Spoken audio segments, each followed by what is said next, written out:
I'll use some real life scenarios that I have from jiu-jitsu or my experience with the 20 different gyms that I've been a member of, and half of them I'm probably still paying for and don't know. Right. I'll use that stuff just to bond with them. And that's sales 101, right? You want to connect with that person and build rapport.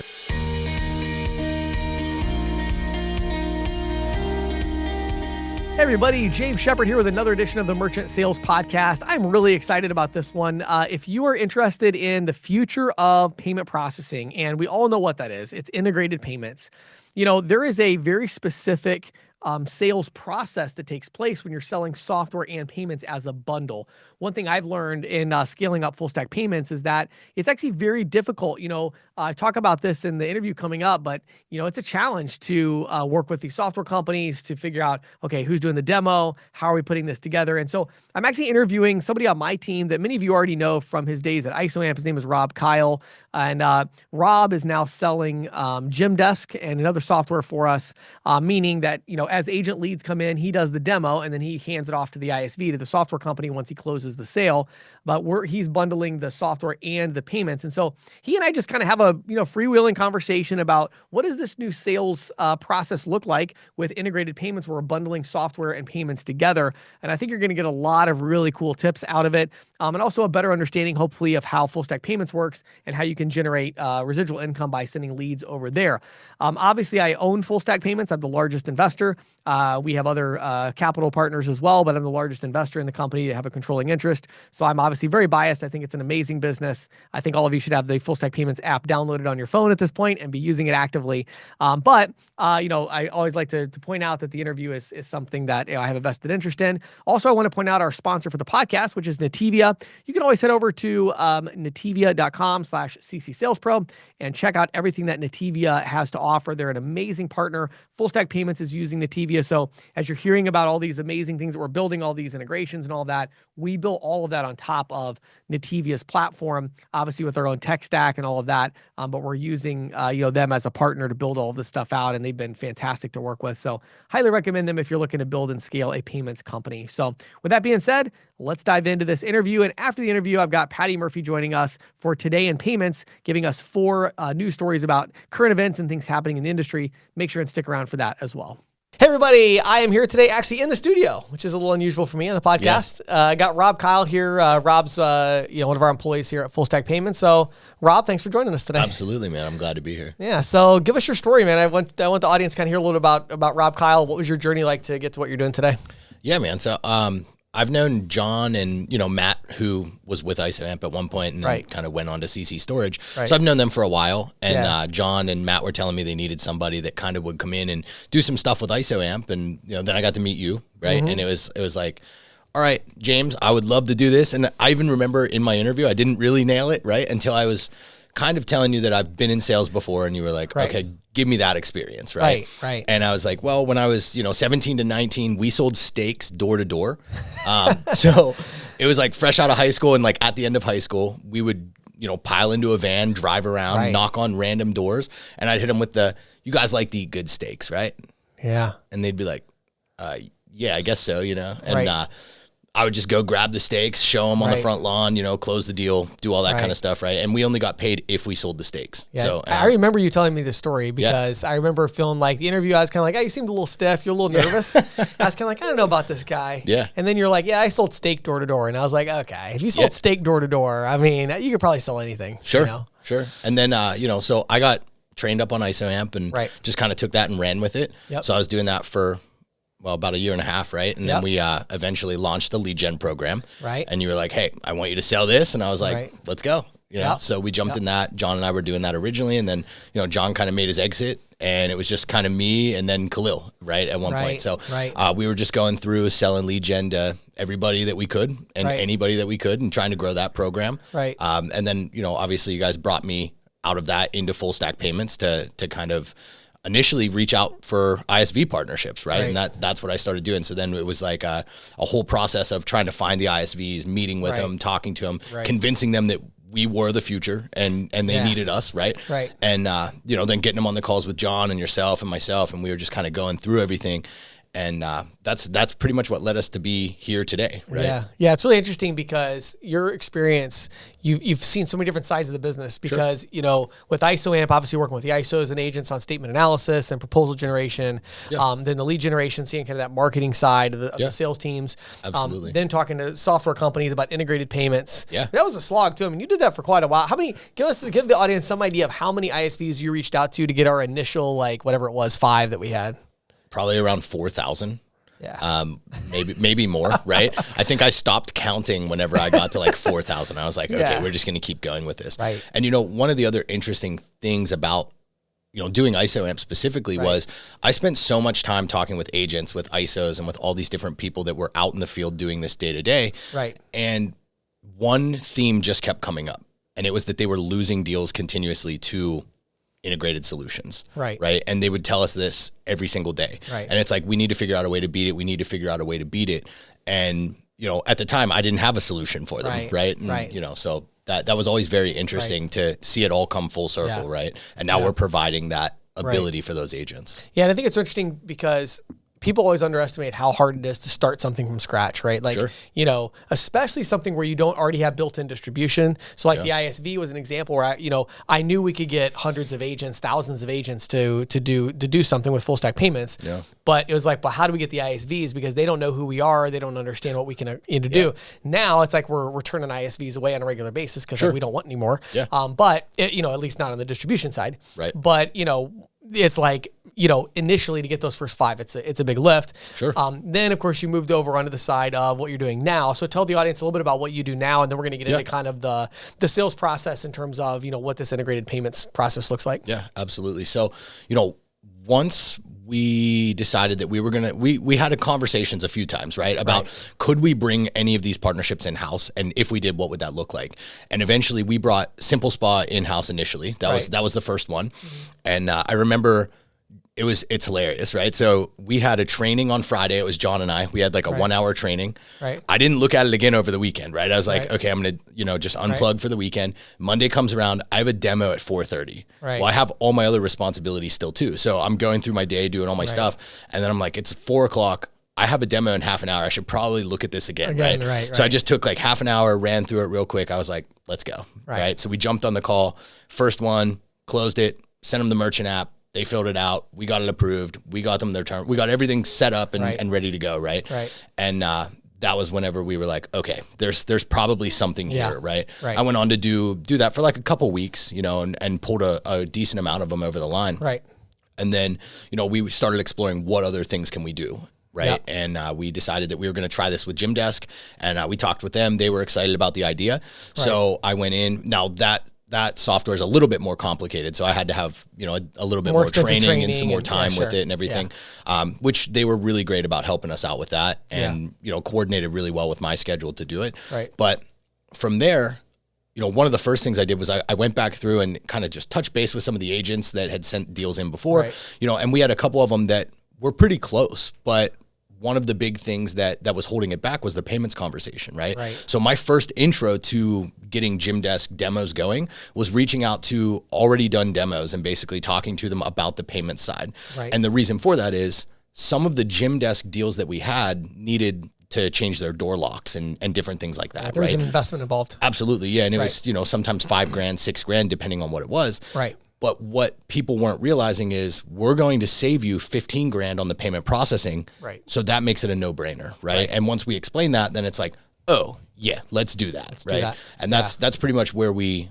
kind of are at right now. It's so interesting, Rob, because, when you go back to the ISOAMP days, right? Sure.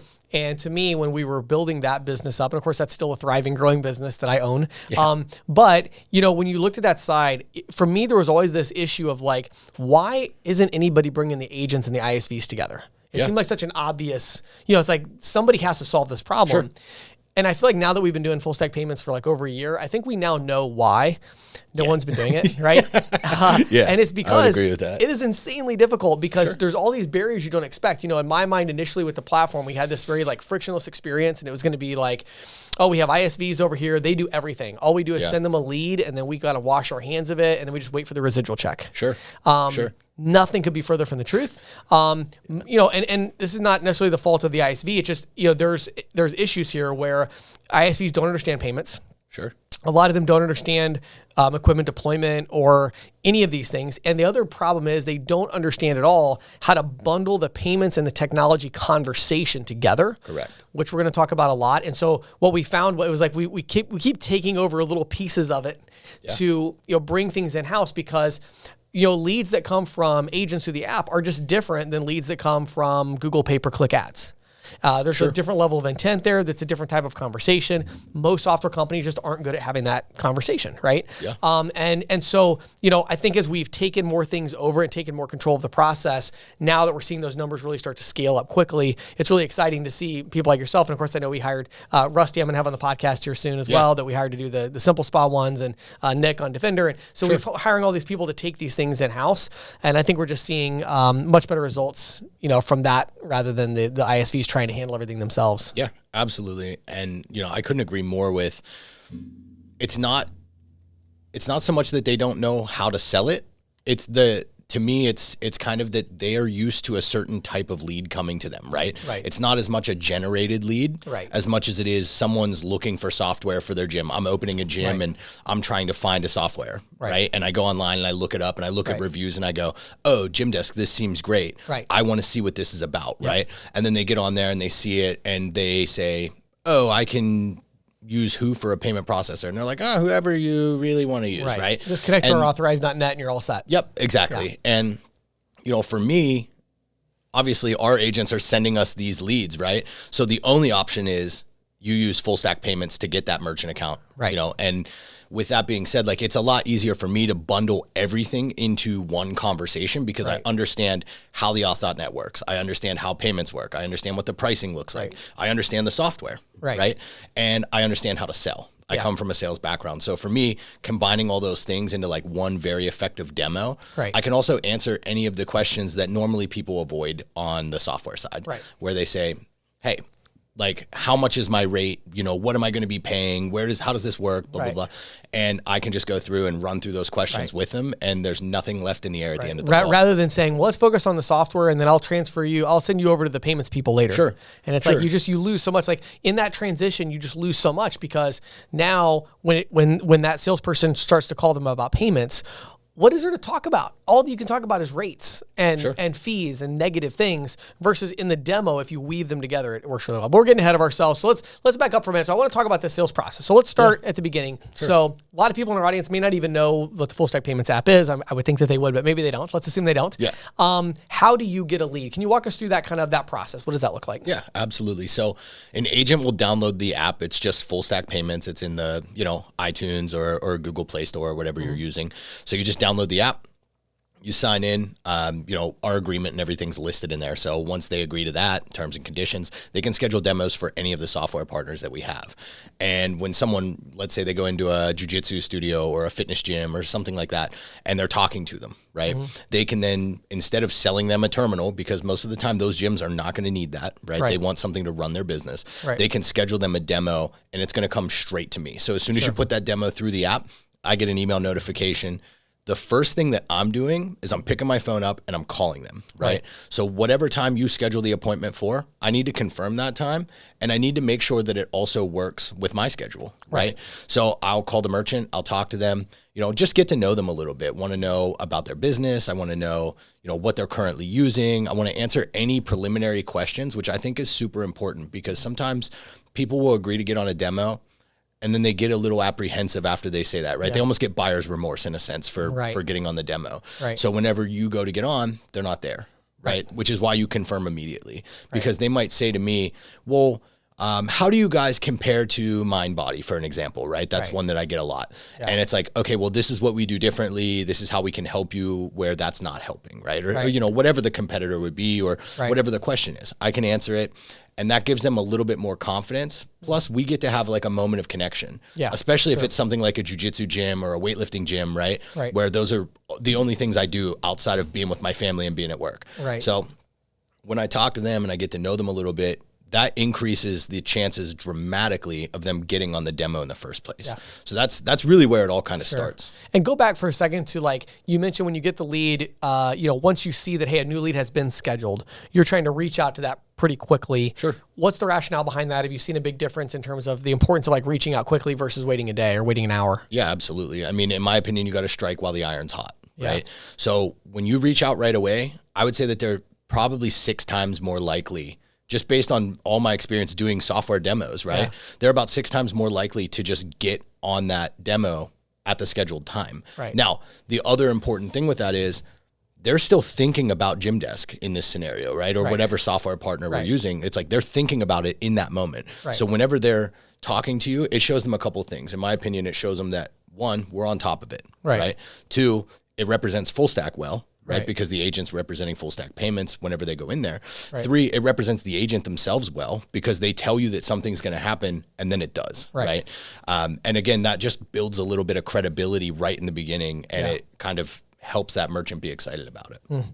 So on that first call, you reach out to them real quickly. So you see the thing, and as quick as you can, you're jumping on the phone and calling them. What are you talking about? What is, you mentioned a couple of things of getting to know them. What is kind of your core objective for that call? Any other tips or thoughts on like what you're actually saying on that first call? Yeah. So my actual objective is to confirm the appointment and just make contact with them, right? That's my initial objective. Sure. But I use that opportunity to try and connect with them a little bit, and I also try to grab their cell phone number. That's another huge thing that I do, right? And the reason I do that is now I have a direct line of communication with that merchant. Right. Rather than me trying to call the gym and they're not there, or getting a manager who tells me they're not there and they are, right? I have their personal cell phone number, and I can shoot them a text, I can call them, and it makes it so much more personal in that scenario. And honestly, I don't have trouble getting that cell phone number. I just literally will say something like, hey man, just in case we don't have a chance to connect before the demo, what's your cell phone number in case I need to change it, or even you need to change it? I'll shoot you a text, and then we can be, just right away I can get that done for you. So, just something that simple will drive things drastically in the right direction. Yeah. And that comes in so handy too later when you're trying to get the merchant app completed. There's other things like that that I'm sure we'll talk about. Okay, so you do that, you confirm the demo, you get on the demo. Walk us through the demo a little bit. You're doing Gymdesk. How much of this is, kind of preparation and presentation versus like asking them questions and what do they want to see? How do you structure a demo of software? Sure. So I usually do my homework firsthand, right? So like before we get on the call, I'm looking at their website. I'm trying to see if I can find what software they're already using. Right. That way I know a little bit of what I'm going to say, right? Now, obviously we know that can change the second you start talking to someone, right? Sure, of course. They might say, oh, I hate the solution I'm using. I would love to switch. And it's like, I would love for that to be the case most of the time, but that's not it, right? Right. But I do a little bit of homework on them, try to see like what they're about as far as their business, their gym. Are they a CrossFit gym? Are they a weightlifting gym? Do they do personal training? What kind of things can I highlight throughout the demo that makes it much more personal to their business? Right. We usually start the call and I just start running through just some initial questions with them, right? So it's like, what are you guys currently using? What's your experience with it? What do you guys do on a regular basis as a gym? Do you guys offer coaching sessions, personal training, whatever it is? And then I tell them a little bit about my experience, right? And I'll use some real life scenarios that I have from jiu-jitsu or from being at the gym, or my experience with the 20 different gyms that I've been a member of, and half of them I'm probably still paying for and don't know, right? But again, I'll use that stuff just to bond with them. And that's sales 101, right? You want to connect with that person and build rapport and trust. Sure. And then I start diving into the software. And a lot of that software is a little bit of show and tell, right? Because that's what we're doing. We're showing them that. But there's also parts where I'll stop and just ask them questions, because what I don't want to do is show them things that are just completely irrelevant, right? So there's a lot of features and functionality in Gymdesk specifically that if you're a single person gym, you might not use, but if you're growing, you're going to use them at some point, right? Sure. So I might touch on them, but I'm not going to spend a lot of time in there, right? Or if someone says, hey, I hate my current solution because of this reason, I'm going to show them in more detail why our solution can beat that solution for them. Yeah, sure. Good stuff. What about payments? So when obviously we're talking about this kind of integrated payments conversation, the fact that a lot of the ISVs don't know how and when to talk about payments. How are you doing it? Yeah, so for me, when I go through the software and I show them like, here's where you check out, or here's where you pay for a membership and that kind of stuff, that's usually where I have that conversation with them, right? And I keep the conversation relatively simple, because while it's an important piece, the most important part is showing them the software and giving them that experience there. Right. So I'll just touch on, with our solution, we actually provide you a merchant account. We partner with a company called Full Stack Payments. They do all of our payment processing here in the States. Right. And that's important for Gymdesk because they do have the Square and Stripe and, options there. Right. So whenever we're going through it, like, we don't want to lose one of our agents' accounts to Square or Stripe, right? So, and again, we can touch on that process of how we do that later, but I'll just kind of walk them through, we usually do a dual price or a cash discount. This is how we do it. This is what we're going to do. We're going to add this fee to all of your membership rates. And, sometimes I'll get the question of, and I had it the other day, perfect example. Somebody was like, well, I don't know if I really want to do that. And, giving that fee to the customer, I don't like it, whatever it was. And I said, that's great. Like, how much is your average membership? And they said $35 a month. And I said, okay.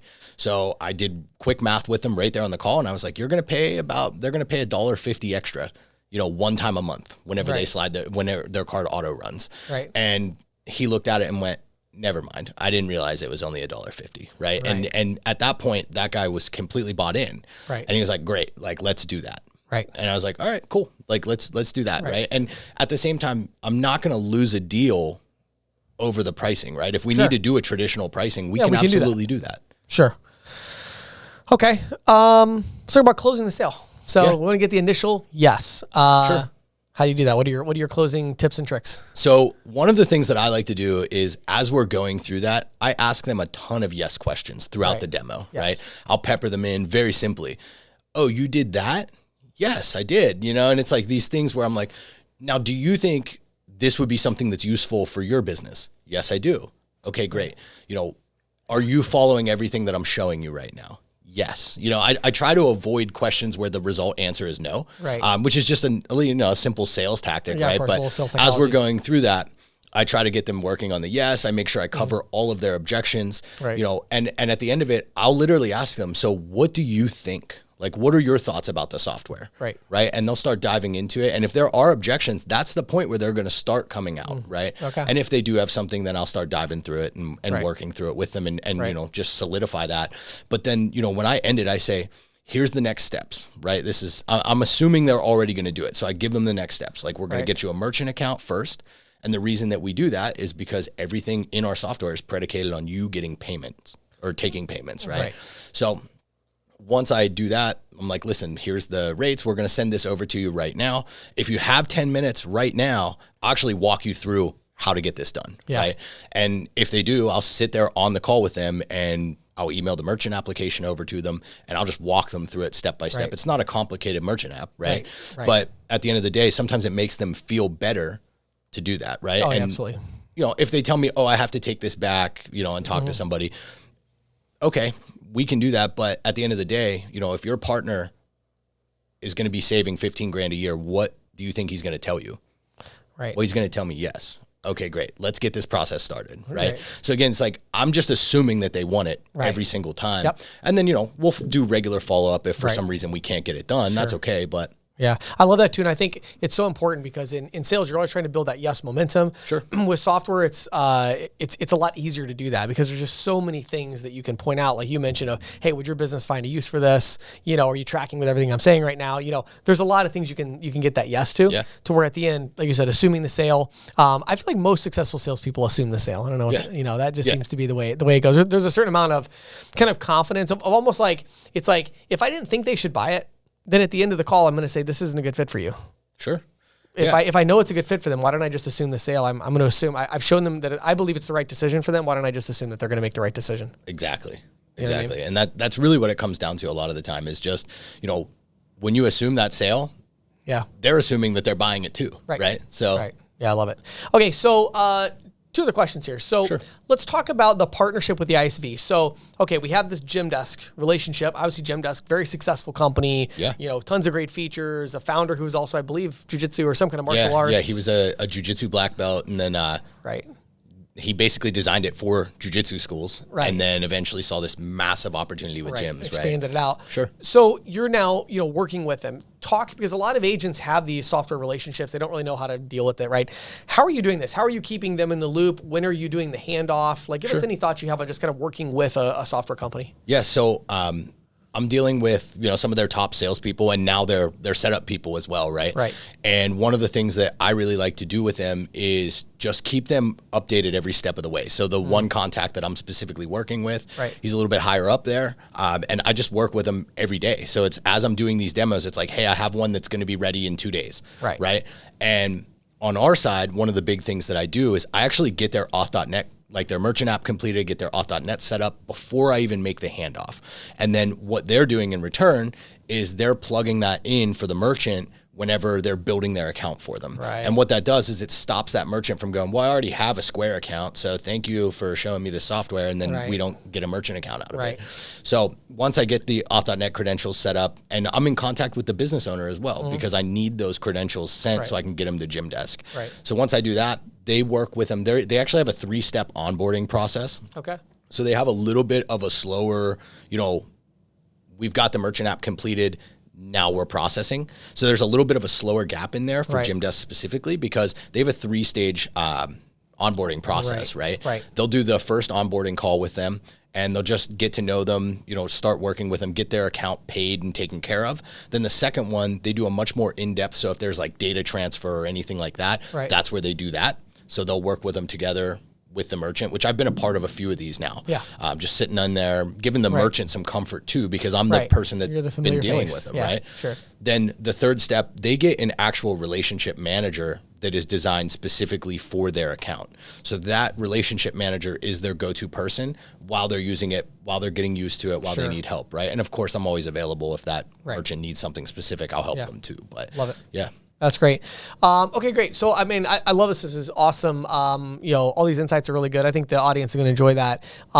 Lastly, I want to give you an opportunity to kind of pitch what you're doing. And again, obviously, I've invested. I'm very, very biased. I think Full Stack Payments is amazing as the owner. But give people a little bit of context for like what types of businesses specifically are you looking for? And then if an agent does want to send leads over to you and like, I think I'd love to work with Rob and get him to close deals for me. What does that compensation look like? And, that process. Sure.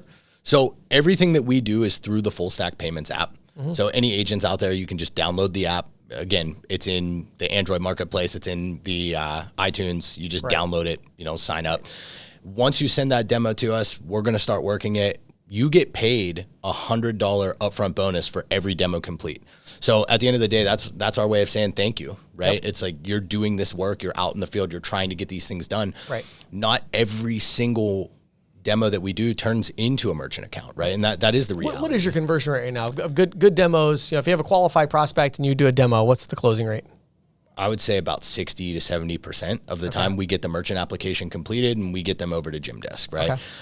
We're still in the early stages of the internal process, so we have a few of them that are being set up right now, but I haven't had a ton of demos yet.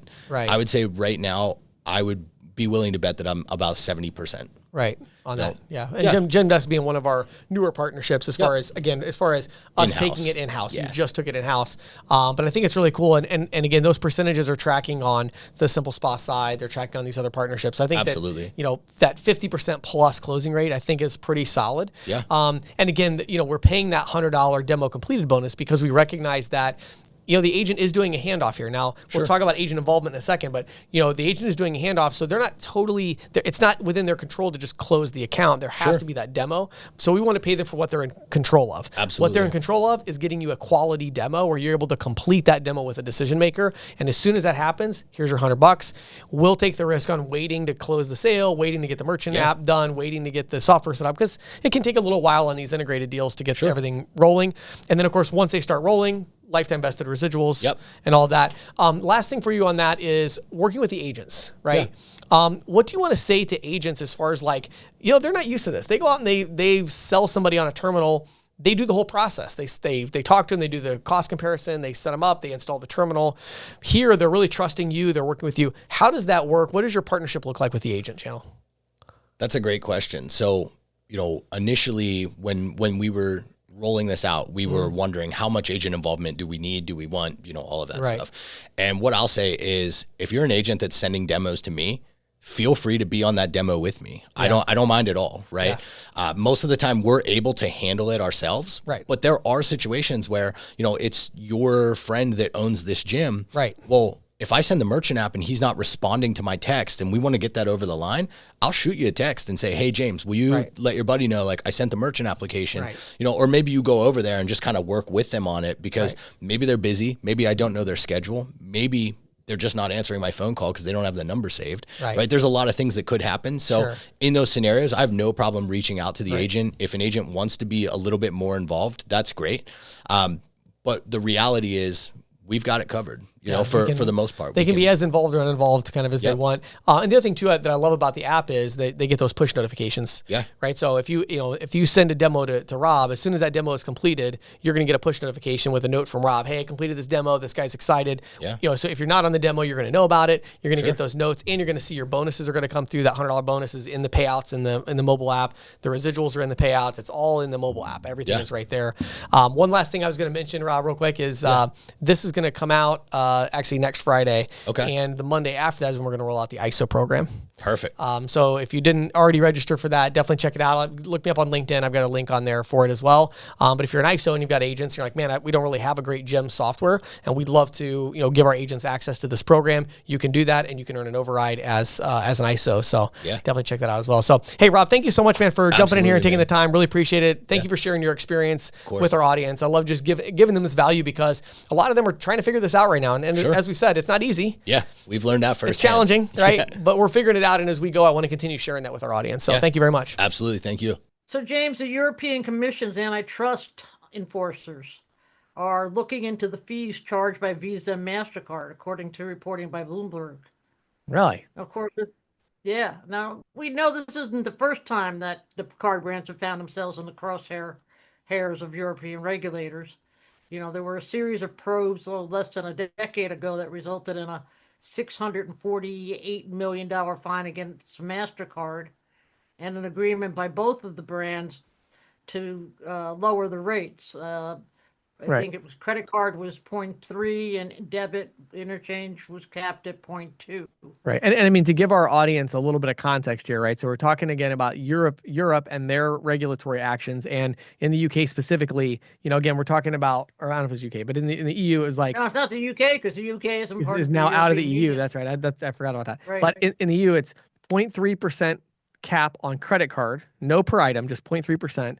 0.2% on debit. Now you compare that to the US, the average cost of interchange in the US is 1.8%, right? So we're talking about a 5 to 7x the amount that the US merchants are paying versus what's being charged in the EU. So that's a really important piece of context for those that don't understand the cost of card acceptance in the US versus the rest of the world. And again, these are the same companies, Visa and MasterCard, these are the same issuing banks.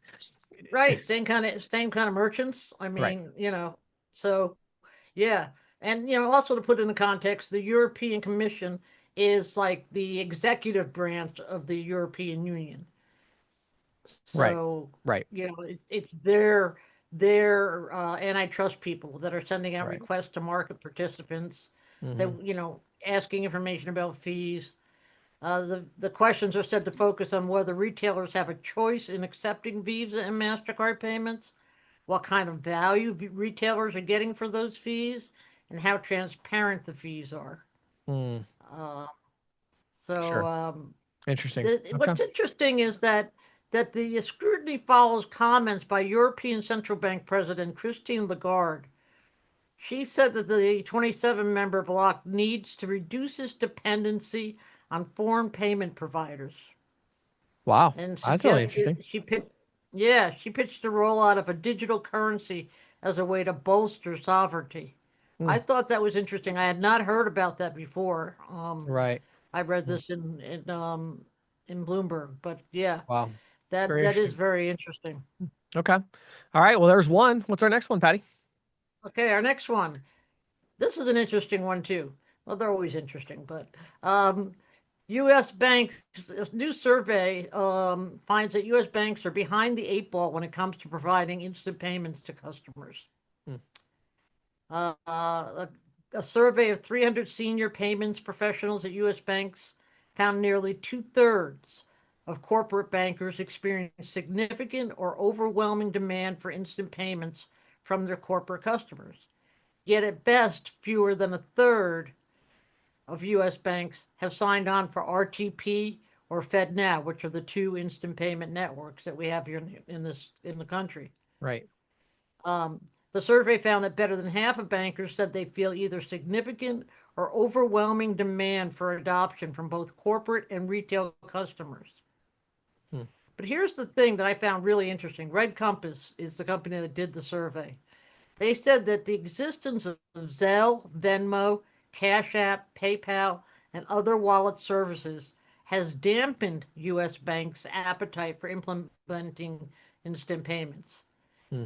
Given that these apps have huge market share and offer near instant payments already, many banks see Zelle, which of course is the bank-owned network, as quote a good enough payment solution. Not surprisingly, though, of course, legacy systems are a big barrier to adoption. Right. Right. Hmm. But I thought that was interesting that they think that Zelle is good enough. I mean, yeah, Zelle is good enough for the retail, but I don't. If I were a corporate cash manager, I wouldn't want to be sending my No. money across Zelle. Right. It's definitely not. It doesn't feel like Zelle was built for that purpose at all. No, So not at yeah. all. Not Okay. at all. All right. Okay, What's our third one? so FIS, which is a back-end tech, it's a fintech that provides back-end technology to community banks and credit unions. Mhm. They've struck a really interesting partnership with Let's Skip Ltd, better known as KIP, to introduce an NSF authorization solution to client debit card issuers. Now, industry data shows that the leading cause of card declines at the point of sale is insufficient funds. Right. 57% of card declines are said to be due to NSF. Hmm. U.S. banks alone lose $300 billion a year to these declines, according to CoinLaw, which collects data on this kind of stuff. Okay. This new solution offers issuers the ability to approve transactions even when there is insufficient funds on deposit without imposing overdraft fees, with merchants voluntarily paying a premium to authorize those transactions. Okay. Wait. So say that again. I'm trying to think through. So you're saying that Okay, so the merchant I pays the go to the premium? point of they're going to pay a premium in addition to the interchange Okay. to approve these transactions so that they don't lose the sale. So, like, I go to your store, Yeah. I get declined, and your bank says, that's okay, go ahead, process it anyway. We'll pay you, $1.50 to process this anyway. And Interesting. And the isn't that merchant, interesting? it's very interesting actually, but I'm trying to understand, would the merchant have a choice in like, is this just some new interchange category that's coming out, or is this saying like this is a service that merchants can opt into, or like what is it exactly? It's a service that merchants can opt into. They're Very referring to it as a reimagined economic model that can generate additional revenue for issuers and retain top of wallet status while helping to preserve the customer experience at the point of sale. very So interesting. yeah, I mean, I had trouble. It took me a while to wrap my head around this when I saw the press release, because it was like, what? And you Retailers are said, going to pay? going back to the very beginning of this, who is rolling this Uh-huh. out? Is this a Visa It's thing or FIS, oh FIS, which FIS? is I okay. see. So they do mostly community banks and credit unions, and Oh, they're working okay. with this company called KIP, which apparently um, has like a platform with retailers where it Mm. helps retailers. So it goes through the KIP platform. And so then what Um, happens in that scenario for the consumer? If you go in and you want to spend $100 and you only have 20. So does your right? account now go into the negative? It goes to negative 80, but you don't have to pay an overdraft fee. Is that what's happening? Yeah, Wow, that's so interesting. And then I guess it just now just becomes a negative balance, like it's a debt basically that you have to pay back. right. So that you have to pay back. Now, it may very well be that some banks will impose some sort of fee on the consumer. Right. Yeah. If they have it, if they have it set up for that. They're already getting money from the merchant. Right. Hmm. So, wow. Okay. Very interesting. Yeah. I mean, isn't that an interesting, I've not heard of anything like this before, but, yeah, it doesn't sound to me like they've productized it completely yet. It's like, it's like they still need to kind of, communicate further, like, what is this product? Who or how do the merchants opt in to be able to do this? And how does it work for the consumer? And, there's definitely a lot of unanswered questions, but I mean, that would be huge. Obviously, that's pretty crazy. Yeah, I think it's a huge opportunity for issuer banks and for merchants. Yeah, interesting. And a nice source of income. Yeah, for sure. Well, that's a very interesting one. Keep us up to date on that one, Patty, for sure. And then I think you have one more for us today, don't you? One more, and this is interesting. Block has announced that it is readying a scheme that lets merchants accept Bitcoin payments directly through their Square hardware. The rollout is expected to begin sometime in the second half of the year and reach all eligible Square sellers in 2026. Of course, subject to applicable regulatory approvals. Of course, yeah, but that's a big announcement, and that was kind of inevitable. I feel like they've been moving in that direction for a while anyway, Yeah, and it kind of builds upon that Bitcoin conversion feature that they launched back in 2024, where qualified merchants could convert a portion of their daily sales to Bitcoin. Right. And it makes it really easy for customers. All they have to do is scan a QR code at the checkout. And the network enables the near instant settlement, while Square's integration handles all the complexity behind the scenes, including real-time rate exchange. Yeah. Wow. Yeah. So that's pretty cool, actually. Yeah. I thought that was very cool. Yeah, I think it's interesting to me, the whole Bitcoin thing, right? Because it's like, I have conversations with people about this all the time as far as, is crypto eventually going to make good on its underlying like core promise of, anonymity, which has never really quite been a thing. I mean, with it because of the regulations and all of that. And the other thing is the cost and immediacy of it. It's like, well, it's not really free. There are still costs to convert it back to fiat currency. Right. So I think there's still a few things that have to happen. I think we have to, for one thing, we have to get to a point to where people are willing to carry Bitcoin as a currency that they're going to keep, not that they need to convert in and out of fiat. It almost needs to become its own kind of fiat, currency, or again with stable coin. I know that's, in the works as well of thinking of ways to do that better. But I think once people are willing to carry it and they're not always trying to convert it back and forth into fiat, then it's going to be a little bit more viable. But in order to do that, there has to be enough places that are willing to accept it to where it's like, yeah, I'll carry this Bitcoin because I know I can buy dinner with it. And again, that's what Square might be able to offer. And I think that's what Square is trying to do here, by allowing them to accept that Bitcoin that, not that I have any Bitcoin in my wallet, but if I did, and it said Bitcoin accepted here. I don't know about you, James, but I've been seeing a lot more Bitcoin ATMs lately. Have you been seeing it in your? I have seen a few in your market. Yeah, I've seen a few. Mm-hmm. Yeah, and I mean, we had a guy on our podcast maybe a year or two ago that was installing Bitcoin ATMs. Yeah, Jonas. Yeah. And I remember at the time I had seen just one, and it was just before we interviewed him. Now, I mean, I walked into the store the other day. It was one of those like cramped, like almost like a bodega. It was so cramped up, right? The store was, and right in the front, right next to the door, was a regular ATM and a Bitcoin ATM. Interesting. Yeah. Which I thought was really interesting. I think that with the proliferation of Bitcoin ATMs, it's going to add to that as well. Right, but Square could do so much more because again, the core the core constraint or friction right now is not people being able to get Bitcoin; it's people being able to spend Bitcoin. Exactly. And do so in a way that's convenient, that's cost effective, and that has some kind of measurable benefit over using their card. And so far, it's just a novelty. Other than, again, if it's really high ticket and you're going to buy a yacht or a Ferrari, it makes sense to do that. But outside of for me to go buy pizza or to buy dinner, they're still not, for me, it's like, why would I do this versus Apple Pay? Why would I do this versus my credit card? That question still has not been answered yet.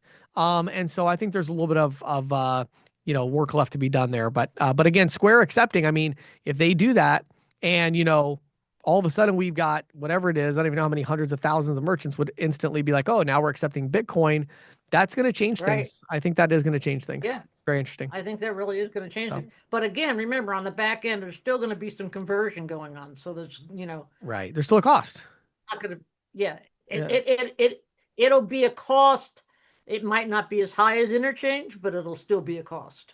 Right. So maybe there's going to be a cost benefit to the merchant. Is there going to be a cost benefit to, to the consumer? There's actually a really interesting deal I'm hoping to do a live event with down the road. I can't say too much about it now, but it's an idea of dual pricing, right? But where crypto is the no cost option.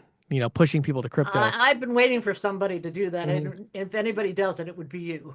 Yeah, well, and this is not going to be me necessarily, but this is a company that we're talking about partnering with on the full stack payment side. But they actually created their own cryptocurrency, their own kind of coin on top of another platform specifically for a vertical that has a challenge accepting payments. And so it's a very interesting model. Very interesting. I think we'll see more and more things like that. So hopefully I'll be able to do that event down the road here and roll that one out. It'd be a lot of fun. But love to see it when you do an event about it.